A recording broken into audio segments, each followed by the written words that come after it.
As the sun climbs high in the sky, a massive heat dome is sure to follow. May planting in central Texas can be a delusional time for gardeners. Mornings can be pleasant and rainfall can be significant throughout the month.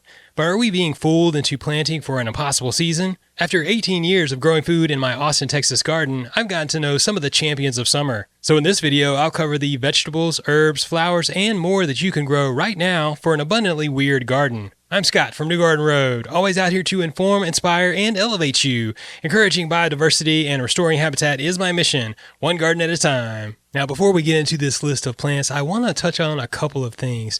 Number one is understanding when you should plant from seed versus transplant. And a lot of times I like to emphasize the days to harvest. Oftentimes you'll see this listed on a plant tag if you buy a seedling from a nursery. Likewise, if you buy a packet of seeds, you'll see a reference to the days to maturity. Sometimes it'll just say days, meaning from the time that you plant that seed from when you harvest the first fruit, it's going to take X amount of days, and that is the average days to harvest. Now, this does get a little bit more complicated, especially this time of year as we're looking at things like eggplants, peppers, and tomatoes, because those are going to have a much longer period that you're going to start these seeds and get them ready for planting out in the garden. You would not plant those directly in your garden. They wouldn't start off strong. They would be stressed, and they're not going to time out into the time of year when conditions are optimal for their fruit set and harvest. And with that, on many seed packages, it will often tell you that eggplants can take something like 60 days from the time you transplant them or set them out in the garden. That will be much different than for something like okra, which you want to get started directly in your garden soil. It can take it from the get-go. It's going to start to grow rapidly, and many okras are 60 to 70 days to harvest. So you plant that seed, about 70 days later, you're picking okra. But in the case of those that I mentioned earlier, you're going to be adding 8 to 10 weeks onto the process. Another thing to take into consideration is how many of these plants do you want to grow? Now, if I'm growing okra, sure, I want 10 or 20 okra plants, and that can give me a lot of okra throughout the season. But if I want to grow something like an herb, say thyme or oregano or rosemary, those are really long-lived perennial plants. And if you simply start off with 1 or 2 hardy transplants that are ready to get growing in your garden, you're going to have more than enough. So while I do love starting from seed, I simply don't do it for everything because it's not as practical. I don't need 50 oregano plants growing in the garden. Maybe I do one day, dreams come true. And I also want to talk about having a continual harvest versus a one and done. Now think about okra and some of the herbs that I mentioned. Those are going to be perpetual throughout the season, often going into the fall and winter months here in Central Texas.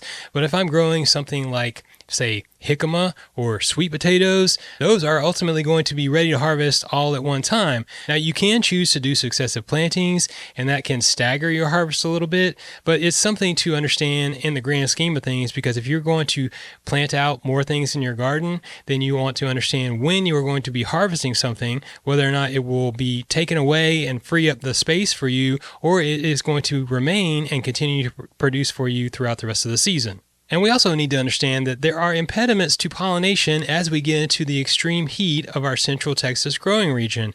Anytime those temperatures get above 90 degrees, that's a general threshold for when pollen has a hard time doing its thing. It can often be rendered sterile.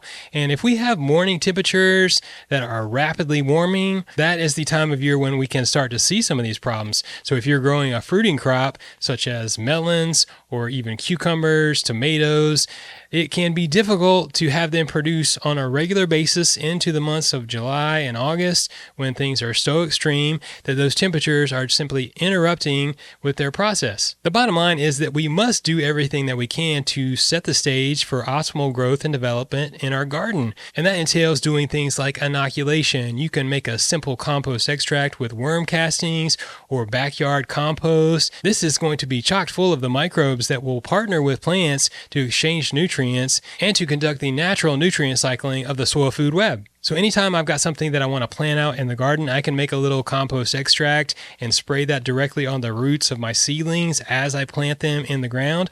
Otherwise, as the seeds sprout and begin to emerge, I can go back and drench them or spray them with an inoculation, and that will give them a boost in the microbial activity of the soil to help things move along. This is really important as the season goes on because I think with the extreme heat and the sun, we see a depletion in some of this microbial activity, as well as with our lack of rain. It can be really difficult to maintain that soil biology, so you can enhance it by inoculation. Along with that, I can't underscore enough the importance of mulch because this does so many things for our garden. Not only does it help to keep weeds from taking over, it helps to conserve soil moisture so that as we water, we're watering efficiently. And also it protects that soil microbiology that we want to foster for the healthiest, most resilient plants. And when it comes to irrigation, work with what you have. If you're hand watering, you're going to move slowly through the garden, make several passes, mimic rain, let that water to saturate slowly and deeply. You want to water to a depth of 5 to 6 inches and do that less frequently so that the plant roots will go down and be established where it's cooler, where the water will evaporate more slowly, and you will have a garden that is more resilient through periods of drying. Likewise, if you can employ drip irrigation or even soaker hoses, this will mimic that process, make it easier for you, and you can set up a timer so you can automate this process a bit, and that way you have some flexibility as you go on about your day. And shade cloth is a big one here in Central Texas. Last summer, I built a huge shade structure. You can check out the video for that, as well as how to make a low tunnel structure to get you through periods of the season when we get into extremes. But this does a lot to help to keep that soil temperature down, getting so extreme. This will extend the season for many crops, and it also prevents fruits, leaves, and other parts of the plants from getting scalded by the sun's rays. And the last thing is liquid seaweed. Seaweed has a preconditioning effect. When you apply it to your garden regularly, say every 1 to 2 weeks, just keep on doing it consistently, you're going to be boosting the ability of those plants to divide their cells. It will make their leaf surfaces tougher. They will be more resilient in the face of extremes, better able to withstand periods of extreme heat, and this will also go a long way to providing essential nutrients, micronutrients, trace minerals, and feeding the microbiology that you're fostering in your organic garden. If you're in the Central Texas region and you'd like to schedule a one-on-one consultation with me at your home garden, check out the contact form on my website, newgardenroad.com. In previous Grow Guides, I've talked exclusively about edible crops, and I will be covering a few of those that I talked about in the April edition, but I want to start off with some ornamental plants because flowers and herbs and these other options are really integral to the biodiversity in our gardens. We want to attract pests, and we want to attract their predators, and we want to have a balance in that ecosystem above ground just as we do below, because part of a healthy soil food web is the competition that we have when we inoculate with beneficial microorganisms that feed upon some of the bacteria that can be prevalent in poor soils. My favorite spring and summer flowers include things like cosmos. These will keep on growing. They will self-seed. You can learn to identify their seedlings and selectively remove them, thin them out, and you will have a show that is right on time. Also consider celosia. There are so many colorful, unique varieties, and they love to grow through the heat of our Texas summers. Gomphrena, or globe amaranth as it's also called, is another true champion of summer. This one can grow in unamended soil. Sometimes in my pathways, it'll take off and it'll just flourish and bloom, attracting numerous pollinators. And it's just a really distinct flower to have in your summer garden. Sunflowers are another option that I've really enjoyed growing in the past. This summer, I'm doing one that's a little bit different, and that is the Mexican sunflower, or the torch flower, also known as Tithonia. This one has an unreal color, and you can find some that are yellow, but usually they're this scarlet, kind of red-orange, almost really difficult for a camera to capture its true beauty, but you will see butterflies, hummingbirds, all kind of unique pollinators attracted to these flowers, and they will bloom and bloom throughout the summer.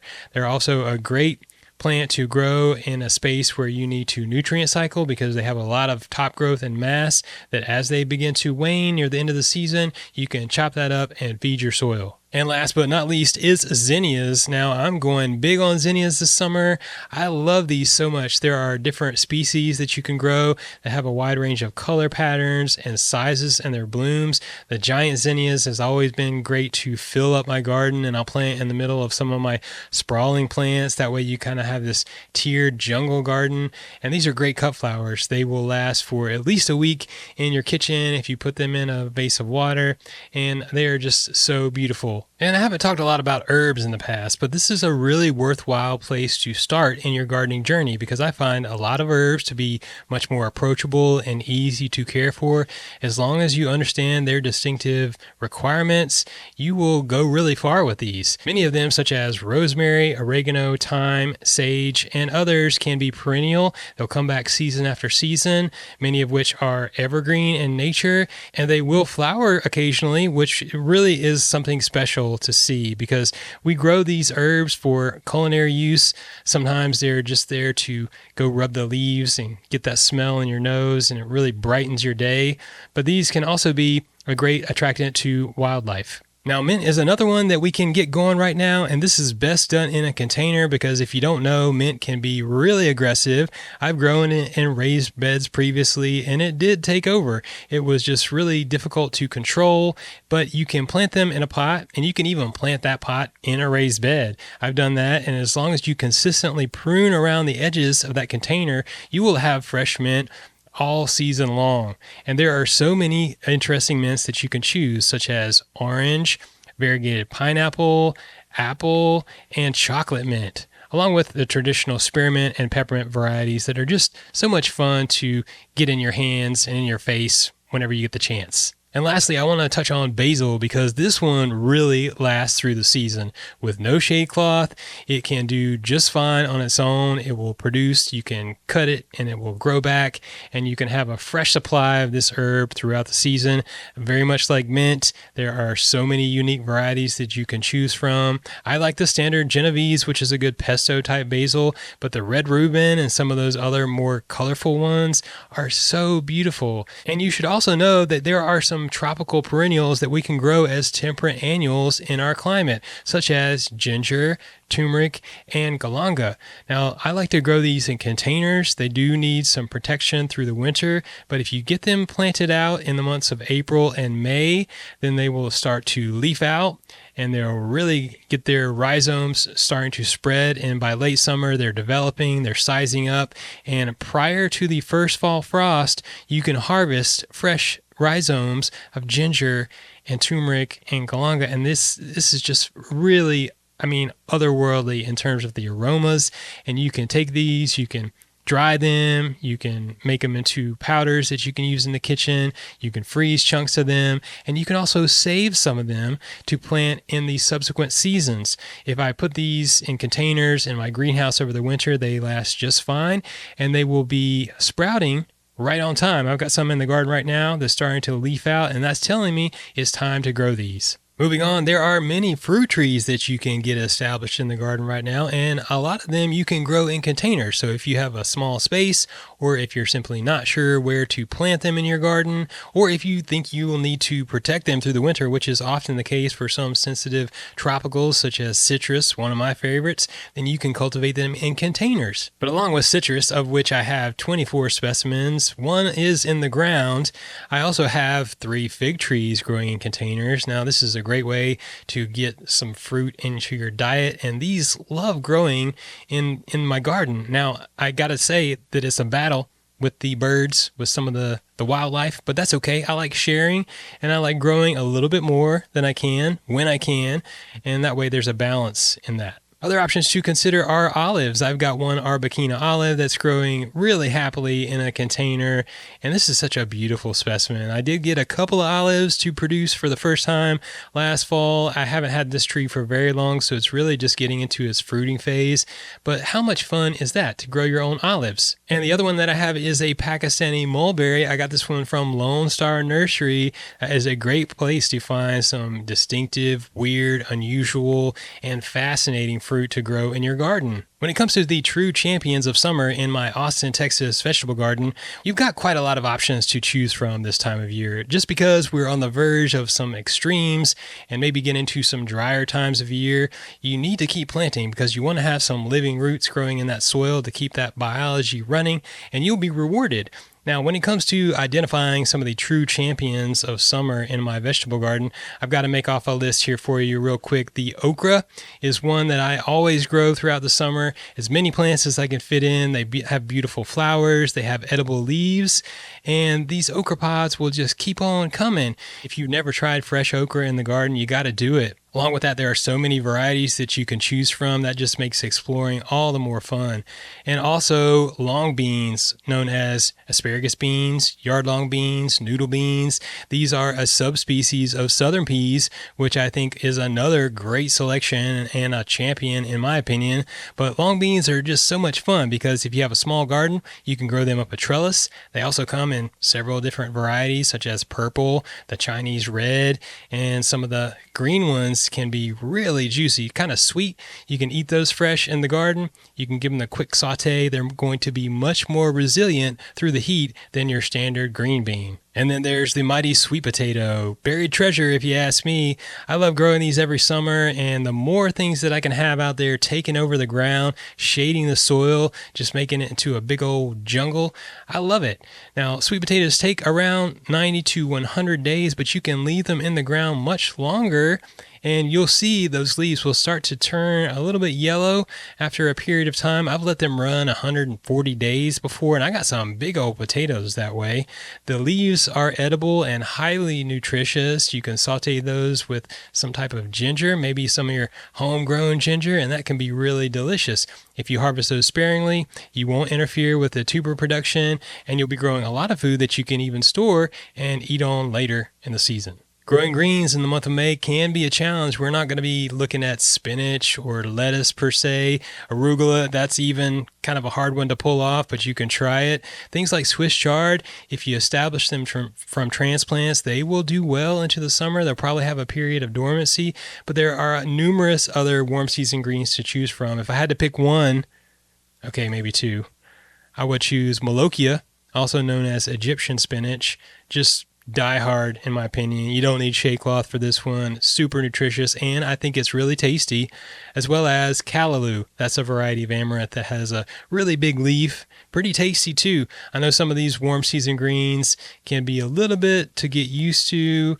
The Malabar spinach, which is another climbing, vining type, not a true spinach, has a really thick leaf. It's a little bit mucilaginous, kind of like okra, but it's going to keep on growing. So you kind of have to experiment, see which one you like to eat, and you'll be on your way. Another crop that I think is worth mentioning is melons, and this one can be a tricky one. I don't know that I would really go all in on these, but certainly you can try some watermelons this point in the season. Cantaloupes or muskmelons seem to be better producers in my experience for our region, but also you can consider things like cucumber melons, which are really muskmelons. They're the same species as cantaloupes, but you can find so many varieties. If you go on to cucumbershop.com, or if you find the striped Armenian cucumber, that's a cucumber melon. This one and many other varieties that have been cultivated for centuries in places like southern Italy and Tunisia, India, and Africa, they can really take the heat. They won't turn bitter. And if you harvest those melons at the immature state, they taste remarkably like a cucumber. So that is another one that I think you could consider.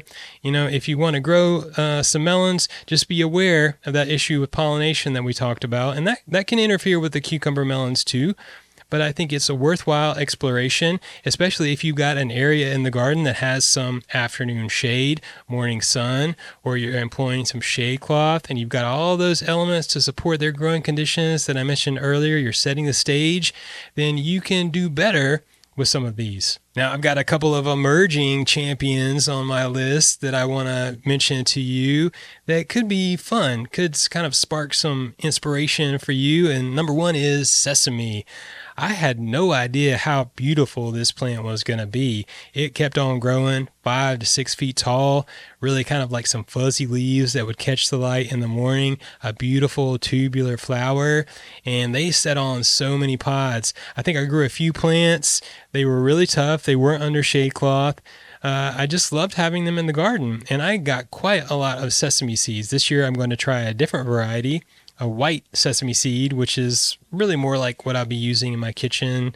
Previously I grew the bene or the brown sesame, which is also, a great option if you want to make some flour or some sesame oil. But look for some sesame seeds and give that a shot, because they can really take it. And if if nothing else, it's just a fun plant to grow and see flourishing in your garden. And the last one that I want to mention is jicama. Yes, you can grow this tropical root in your Central Texas garden. It's very easy in my experience. You need to allow some space for it. They need a trellis to grow vertically, but you want to get them established in the month of May. Grow from seed, number one, and that will get started, and it will be up until the first frost. They will grow, and those tubers will be getting bigger in size. So it takes quite a long time, 5 or 6 months. But jicama out of your garden is just fun. I mean, I can't tell you like how many times I've dug up one of those jicama tubers and the smile on my face. I mean, to grow through our Central Texas heat with, lack of rain. And not only that, it's not a really aggressive vine. So you could do some interplanting.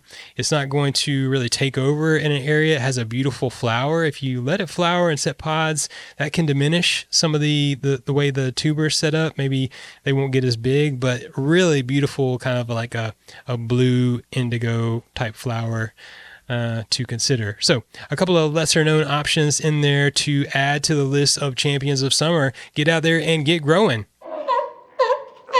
May planting options for Central Texas get weird. How's it feeling? I gotta tell you, I forgot to do it. How's it going? Whatever. I feel like I've lost the plot. See, don't even worry about it. Just do it later. Now check out more awesome gardening videos on my channel. Like this video and follow New Garden Road for weekly content. You can grow your own food. Keep it organic.